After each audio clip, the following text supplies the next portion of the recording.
When Ethan married Clara, he believed he had found someone who valued kindness over money, patience over pride.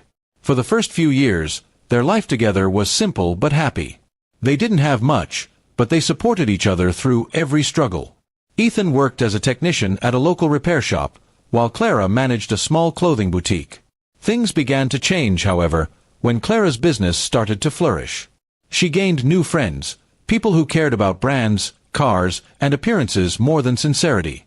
At first, Ethan didn't mind. He was proud of her success and often helped her after his shifts, fixing lights, building shelves, and driving her to meetings. But soon, Clara began treating him differently. She criticized his job, mocked his worn-out clothes, and stopped introducing him proudly as her husband. It hurt him deeply, but he stayed silent, hoping it was just a phase.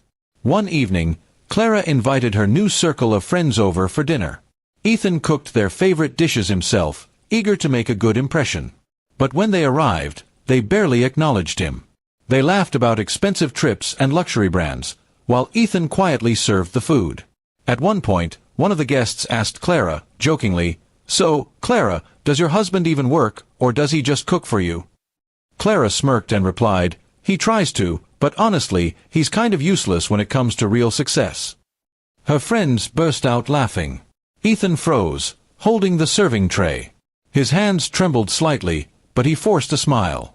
Inside, something cracked. That one word, useless, echoed through him louder than their laughter. After the guests left, Ethan didn't argue. He simply cleaned the table while Clara scrolled through her phone, pretending nothing had happened. That night, Ethan lay awake, staring at the ceiling. 4 years, he had sacrificed his comfort to support her dreams. Now, she treated him as if he were beneath her. It was time to change that, not with anger, but with quiet revenge. Over the next months, Ethan began to focus entirely on himself. He studied late at night, took online courses in electrical engineering, and applied for a better job.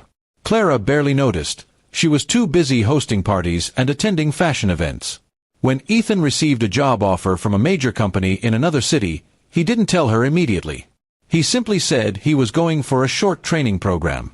While Ethan was away, he worked hard, impressing his new managers with his skill and dedication. Within a year, he rose through the ranks and was offered a senior position, with a salary far beyond what he ever imagined. Meanwhile, Clara's boutique faced problems. Her spending habits outpaced her profits, and her so-called friends began drifting away when the money slowed. One day, Ethan returned home unannounced. Clara was sitting on the couch, stressed and frustrated. She looked surprised to see him well-dressed and confident, carrying a briefcase. "Where have you been?"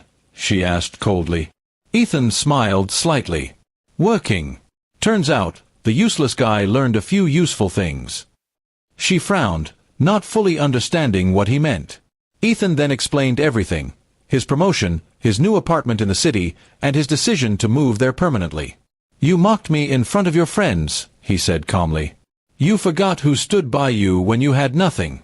"I'm not angry anymore, Clara. But I've learned that some people only see value when they lose it." For the first time in years, Clara was speechless. She tried to apologize, saying she didn't mean those words. But Ethan just shook his head. "You can't take back what you said," he replied.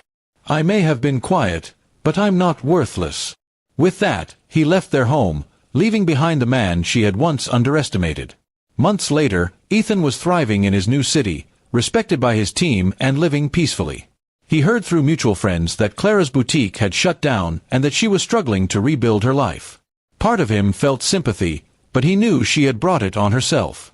One afternoon, as he walked out of his office, he received a message from an unknown number. It was Clara. "I'm proud of you, Ethan. You proved me wrong." He read it once, smiled faintly, and deleted it. Some lessons, he thought, don't need a reply. Ethan had learned that true revenge isn't about hurting someone, it's about rising above their expectations. He didn't need to shout, argue, or humiliate her. His success, peace, and self-respect were the quiet answers she would never forget. And for the first time, he felt free, not because he proved her wrong, but because he finally believed in himself again.